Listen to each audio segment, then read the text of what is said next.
And finally, the board comes down to a category that feels familiar, almost playful at first glance. TV shows on TV shows. It's one of those categories that sounds simple, but everyone in the studio knows it can turn tricky fast. Shows referencing other shows, jokes layered on top of jokes, moments where pop culture folds in on itself. You can almost feel the contestants straighten their posture, each of them scanning the board, deciding where to jump in. The host reads the category again just to let it sink in. TV shows, on TV shows, there's a small pause. Not long, but enough for anticipation to build. TV shows for $1,200. Steven buzzes in quickly, confident, calm, and the kind of buzz that says he's already running the clip in his head. What's the morning show? The response lands cleanly, no hesitation. That's right. A soft ripple of approval moves through the room. One correct answer doesn't win the game, but it sets a tone. Steven nods slightly, already thinking ahead. The board is still full of money, and the category is warming up. TV shows for $1,600. This time the clue pushes a little deeper. A reference that isn't just mainstream, but sharp, satirical, animated. What is the critic? Again, the response is immediate. Correct. The rhythm of the game starts to lock in. Clue, buzz, answer, validation. The kind of flow that keeps viewers leaning forward. Even if they're playing along at home, there's no applause yet, but there's momentum. And momentum matters. TV shows for 2000, the highest value on the board. The room feels slightly quieter now. High risk, high reward. Steven signals again. What is Queen of Jordan? For a split second, it seems right. The title sounds like it belongs. It's a real show, a real reference, and the confidence is there. But then the host shakes his head. No. Just one word, but it changes the air instantly. You can almost hear the collective exhale. A miss at the top of the board always stings a little more. Steven leans back, processing. Not upset, just recalibrating. The host clarifies. Laura or TJ? Different 30 Rock joke. This one's about Black Frasier. The explanation lands and suddenly it makes sense. The clue wasn't wrong. The answer just didn't quite fit. Back to you, TJ. A shift. New control of the board. TJ adjusts. Ready to move forward. TV shows for 800. The value drops, but the importance doesn't. Sometimes the safer clues help you reset. TJ buzzes in. Who is Al Bundy?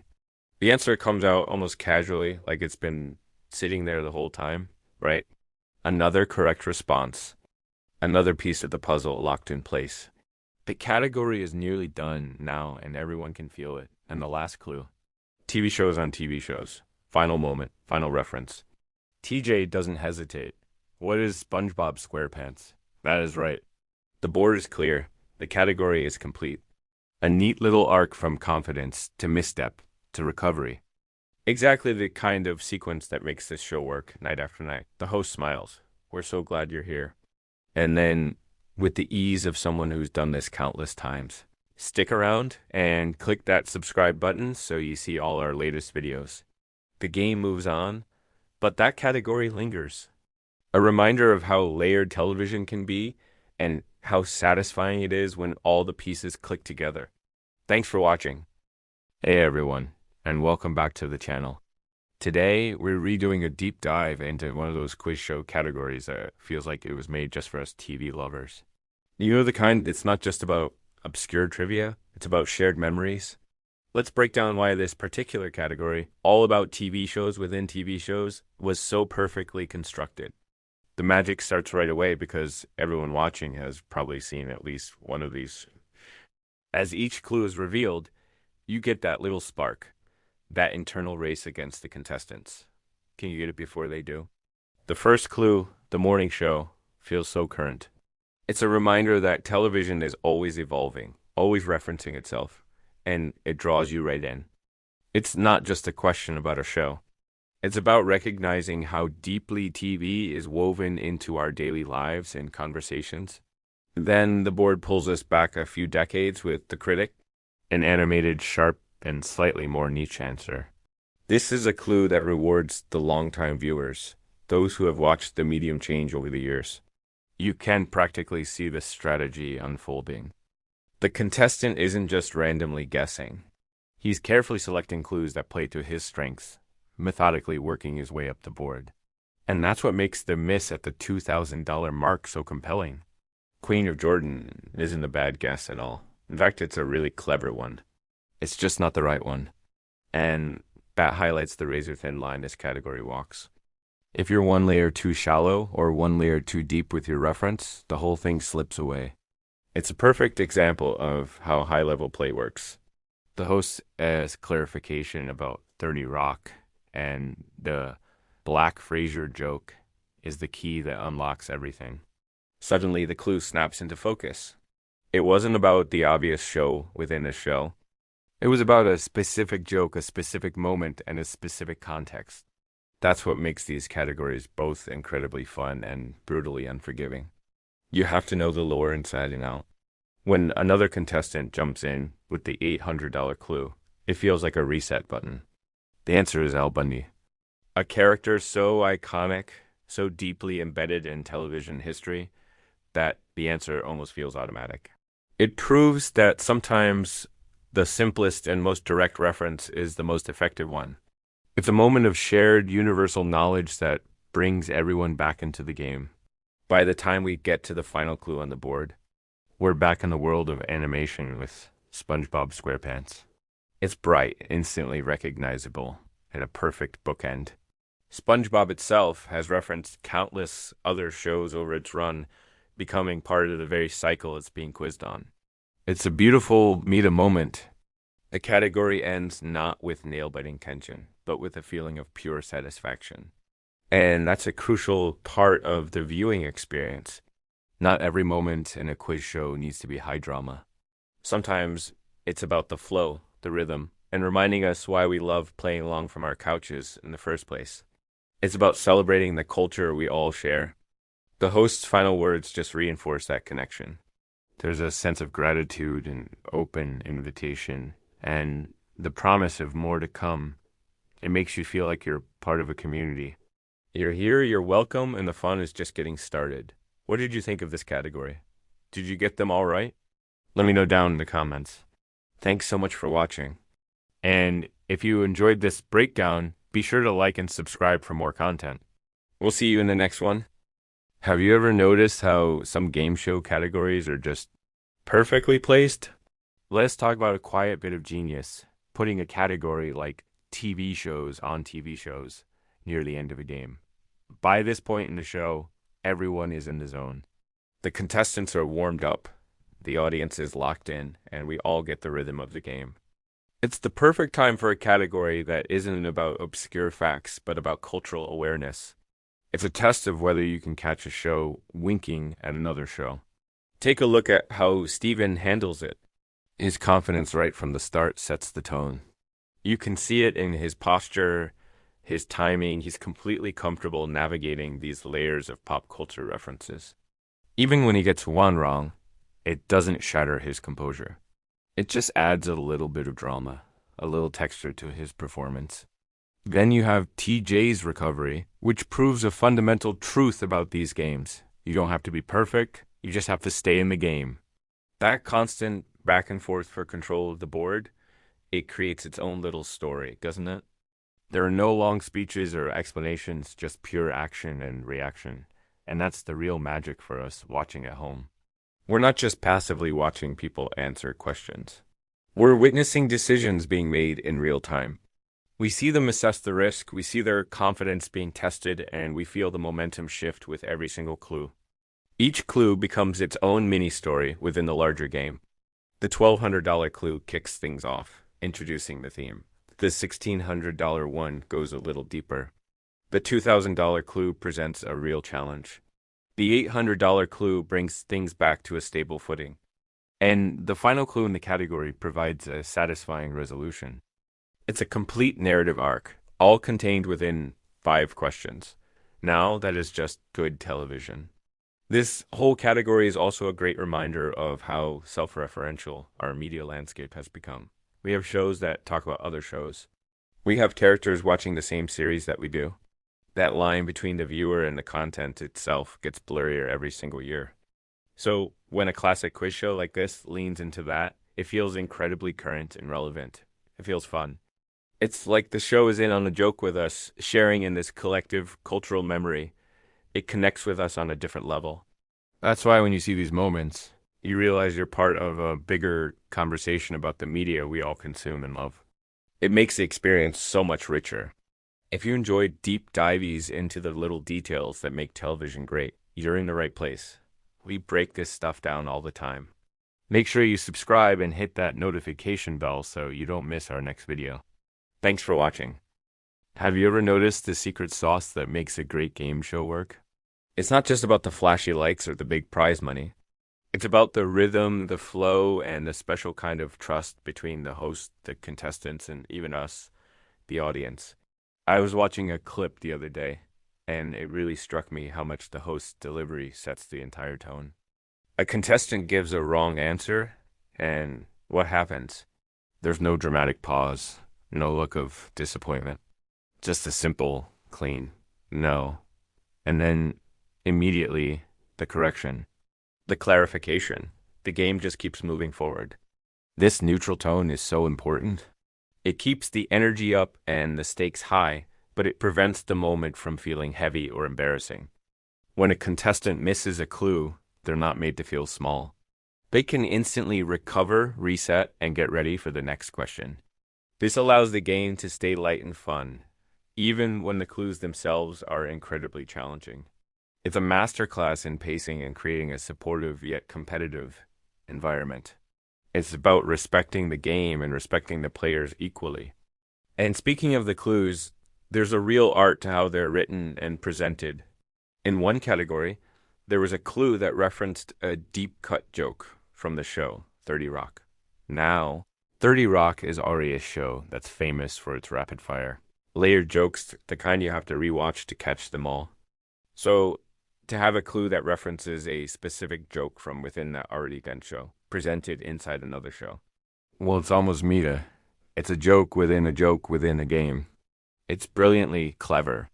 But here's the key part. The show doesn't stop to explain the layers. It doesn't pause to break down why the 30 Rock reference is so perfect for that specific category. It just delivers the clue and moves on. This is where that element of trust comes in. The show trusts its audience. It trusts that some of us will get the deep reference and have a good laugh. And it trusts that those who don't will still enjoy the ride. The game never talks down to its viewers. It invites them to keep up, creating this shared experience of intellectual curiosity and fun. That confidence in the audience is a huge part of why the format is so successful and has lasted for so long. Then you get these moments that bring everyone back to a common ground. A contestant buzzed in with the answer, Al Bundy. The host didn't need to explain who that was. The name itself carries so much weight and history. You hear Al Bundy, and you instantly picture the shoe salesman from Married. With children, it's a cultural touchstone. The same thing happened later in the category with SpongeBob SquarePants. It's an answer that's bright, loud, and almost universally recognized across generations. Ending a tough category on a note like SpongeBob feels so intentional. It's like a little reward for sticking with the more obscure clues. It's familiar, it's friendly, and it's guaranteed to make people smile. It's a perfect way to wrap up the round, sending the contestants and the audience into the commercial break on a high note. It's this brilliant mix of highbrow and popular culture, of deep dives and shared memories that makes the game so endlessly watchable. It's not just a quiz. It's a celebration of all the weird and wonderful bits of knowledge we collect. Thanks for watching, and I'll see you in the next video. What makes a game show truly great? Is it the flashy set? The big cash prizes? I think it's something much more subtle. From a production standpoint, the best shows in this category do exactly what they need to do. They entertain you without being distracting. They challenge you without making you feel completely lost. And they cleverly reference pop culture without becoming dated a week later. Striking that perfect balance is incredibly difficult, and it's where so many shows go wrong. Think about the last truly great game show you watched. The contestants probably weren't overacting for the camera. The host didn't spend minutes over-explaining simple rules. The game just flowed. That's why even a short, simple exchange between the host and a contestant can stick with viewers for years. It's not about the length of the segment. It's all about the clarity. Every single line serves a distinct purpose. Each correct answer moves the game forward. Each correction from the host sharpens the focus for both the players and the audience at home. When a host says something like, "We're so glad you're here," it actually lands with impact because the moment feels earned. The audience has just been invited into this shared moment of recognition. You knew that answer, right? Or maybe you didn't. But either way, you were right there, part of the experience. That feeling of inclusion is the real hook. It's the secret sauce that keeps us coming back for more. Let's break down that feeling of being part of it. It's an unspoken contract between the show and the viewer. The show promises to present a fair, engaging puzzle, and in return, you, the viewer, get to play along from your couch. This isn't passive viewing. You're actively participating, testing your own knowledge against the contestants. You're yelling answers at the screen, high-fiving the person next to you when you get one right, and groaning when an answer is just on the tip of your tongue. This active engagement is crafted. The questions are designed to be in that sweet spot, not too easy, not too hard. The pacing gives you just enough time to think, but not enough to get bored.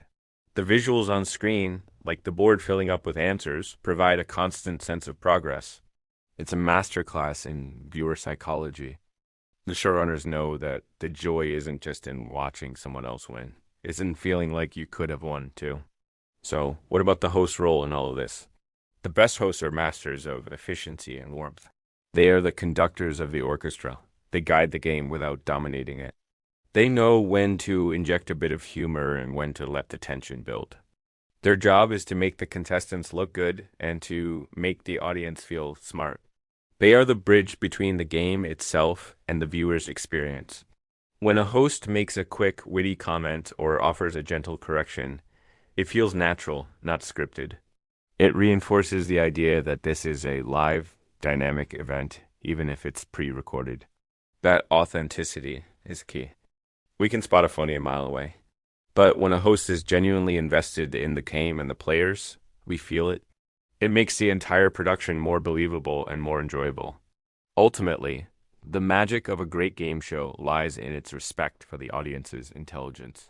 It doesn't talk down to you. It invites you to a party where everyone gets to play. It's a celebration of knowledge, quick thinking, and shared culture.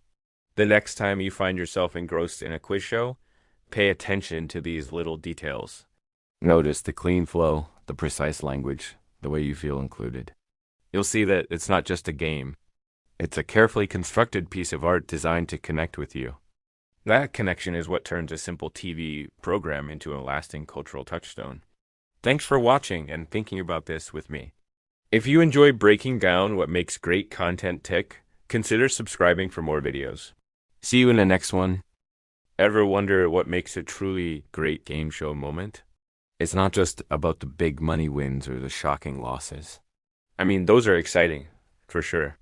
But what really hooks us, what keeps us glued to the screen, is something a little deeper.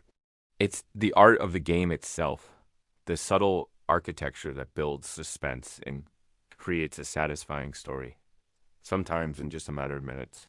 Let's break down one of these perfectly constructed moments and see what makes it tick. Think about a typical category in a quiz show. It starts with a simple clue, something to ease you in.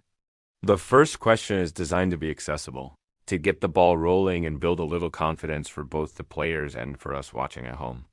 We think, hey, I knew that one. It's a small victory that connects us to the game. But then the difficulty starts to ramp up. The second clue is a bit tougher, requiring a little more thought. The third one, it might introduce a twist or require connecting two different pieces of knowledge. This gradual escalation isn't random. It's a deliberate climb. It builds momentum and keeps us engaged because the challenge is growing, and we want to see if the contestant can keep up. Now, here's where the real magic happens to miss. A contestant who's been on a roll suddenly stumbles. They give a wrong answer. In that moment, the entire mood shifts. The forward momentum stops. You can feel the tension in the air. Will they recover? Can they get back on track? This single miss is a critical plot point. It creates stakes. It's no longer a smooth ride to the finish line. It's a struggle. We're leaning in, holding our breath, because the outcome is suddenly uncertain. That moment of failure is what makes the subsequent success so much more rewarding. And that brings us to the recovery. After the miss, the contestant faces another clue. This is their chance for redemption. If they nail it, the relief is huge. It's not just about getting the points back. It's about restoring the balance of the game. The narrative arc feels complete. We've had this setup, the rising action, the conflict, and now the resolution. This recovery shows resilience. It tells a mini story of overcoming a setback, which is something we can all relate to. The game isn't just about trivia anymore. It's about a character's journey condensed into a few minutes of gameplay. Finally, we get to the end of the category. The last clue ties everything together, often referencing the theme in a clever way. When the contestant solves it, it's not just another correct answer. It's the period at the end of a well-written sentence. It feels complete, satisfying. Looking back, you see how every piece fit together perfectly? The theme made sense. The questions escalated naturally. The miss added that crucial tension. The recovery brought it back. And the finish provided a sense of closure. All of this happens in just 5 or 6 clues. That's the power of good structure. It transforms a simple Q&A into a compelling narrative that grabs our attention and doesn't let go. It's why a single category in a game show can sometimes feel as gripping as an entire movie. It's the masterful design behind the scenes that creates these unforgettable moments. It's not just about knowing the answers, it's about the journey the game takes us on. And that elegant construction is what makes us tune in again and again, eager for the next perfect story. Thanks for watching, and if you enjoyed this breakdown, be sure to like and subscribe for more. See you next time.